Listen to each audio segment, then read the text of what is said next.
And we are going to have elections. And they will be peaceful.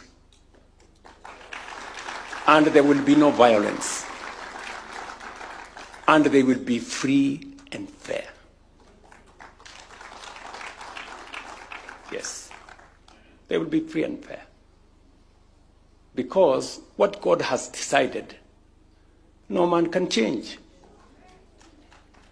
Yes, so relax. People are in a panic. I don't know. Ile Mungu ameamua ndio itafanyika. Yes.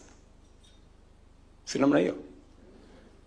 Kama Mungu ameamua Ruto will get a second term, he will. Kama Mungu ameamua vingine, that's what will happen. And we will move on as a country. Yes. So relax. There is no problem. Those